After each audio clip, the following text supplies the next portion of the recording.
Wednesday, we're playing Denver here in the Logo of Love paint game, and then Saturday against Charlotte. A couple things to note that are not in the notes, because I found them out after I made the notes. We have now officially clinched Conference USA play for the conference this morning. Saturday's game has been changed to 6 o'clock, if you didn't already know.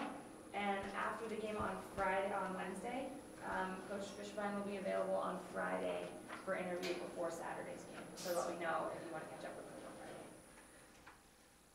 Man, where to start? Well, on one hand, you can say it's a humbling experience on Saturday. From the score line was humbling when you kind of broke it down and you looked at the video. It was a game of moments. Some moments we didn't take. We put ourselves in a situation where we let an official, be instrumental. I thought we were dominating the game in the 20th minute. A penalty call in the box, which, I don't agree with it, but you put yourself in those situations. And then we made a mistake on their second goal in the second half. We had played really well to close out the half. We got on the ball, we committed numbers forward, and they scored a great transition goal. And then things just didn't go our way. Aaron Herrera got hurt.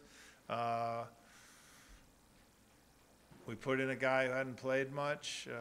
They got a third goal, and then we just kind of emptied the bench. We kind of went for it, down 2-0. We went for it and backfired. And the message to the team was we lost the game. It's not about the score per se. And Florida International was a good team, but like we said afterwards, man, I'd love to play them again. It was a tough taste in our mouth, but. Our mantra has been that we have depth and that we prepare guys to play, and there was some big tests. I don't know what Chelsea put out. Sam Gleadle, who's probably our top attacking player, Tom Smart, who's I think the best left back in the country. Neither Sam or Tom made the trip due to injuries, so those guys were down. And the guys filled their spots admirably, but not the same. And then to have Herrera go down, he got cleated, took a gash in his leg. We had some real young guys who got a real taste of it. So I think if you look at it as a positive, an eye-opening experience for some, how do you respond from a loss? It was a missed opportunity. That's I think, the message.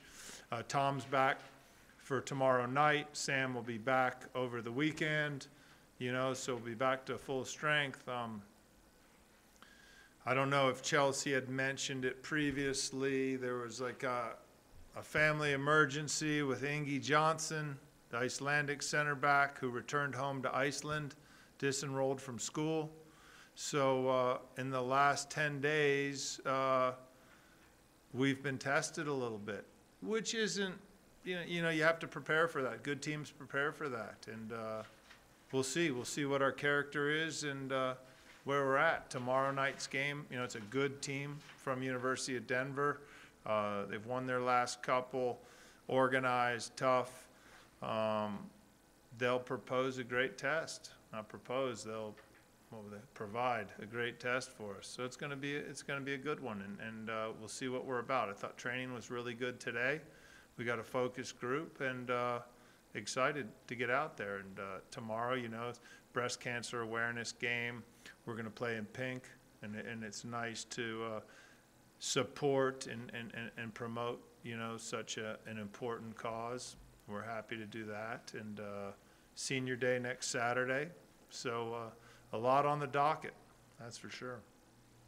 So, first of all, before we get to Denver, is there anything that, you kind of tell your team about having, sort of this test the last week or so? It's an ass whipping. That's what we got. It was an ass whipping. There's no nice way to put it. Now, based on the score line. No, I mean, these guys have played big games. And you know, you got to quickly move on. We've beat big teams and we've lost to big teams. And that's part of being a mature athlete that, you know, I do a little recap email that I send out, and I just put it as like kind of the perfect storm. We entered the perfect storm, and you can't read into it too much. Like I said, I'd love to have that game again. Hopefully we get them in the conference tournament. The scout was right.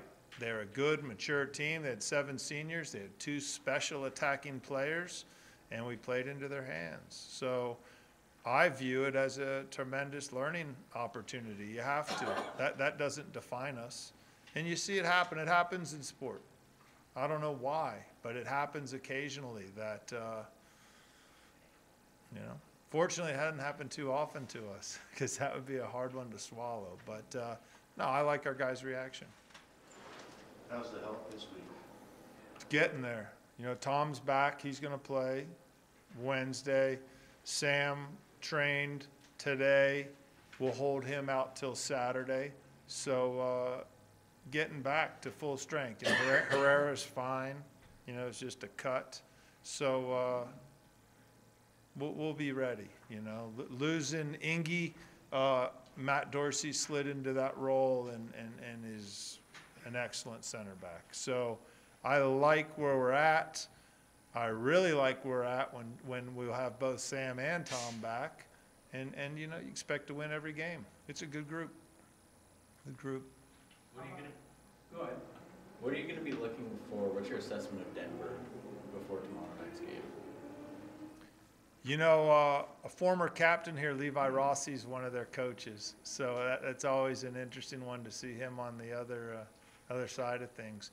But Denver's a team that had a real veteran squad last year. You know, made it to the Final Four and graduated a ton of guys. So it's a young team that I think they've really matured over the course of the season. You know, they're not, from a standpoint of a record, it's not tremendous, but they've continued to grow. They're very well coached. They have a strong sense of an identity, a different identity than we have. You know, they're going to defend first. They're going to be organized. They're going to play with a lot of passion. They're going to wear you down, rather than, I think, good and bad. You know, we say we're going to beat teams. We're going to get on the ball. We're going to have possession. We're going to play in their half.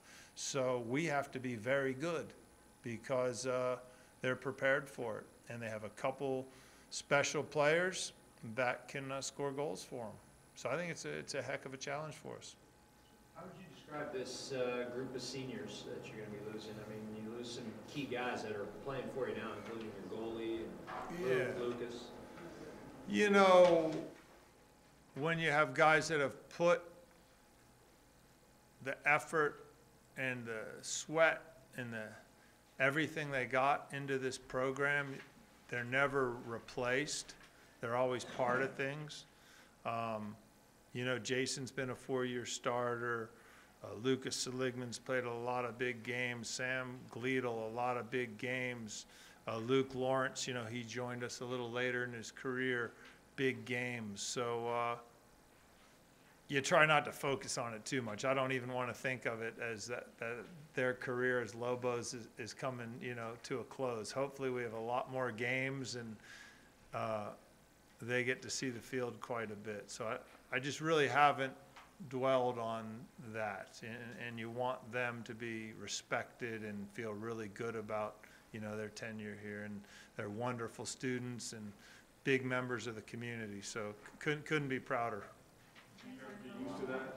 Do you ever get used to it? You know, like it's like a dad and the kids going to college and stuff like that. You know what I mean? Just leaving the house. It's an abrupt thing in that you spend so much time with these guys and you go through so many ups and downs and you know what's going on in their life and you see them mature, and it's a great feeling when you feel guys are prepared for life. And for this group, they're going to be very, very successful men, you know, whether it is players, You know, a guy like Jason, he's already getting job offers. You know, he's a civil engineer. People are banging his door down to give him jobs. Lucas, you know, Luke, they're getting job offers. You know, they've done internships, very successful. So I'm really confident that they have wonderful lives ahead of them. They're ethical, high morals, you know, everything that we stand for. Okay. Thanks.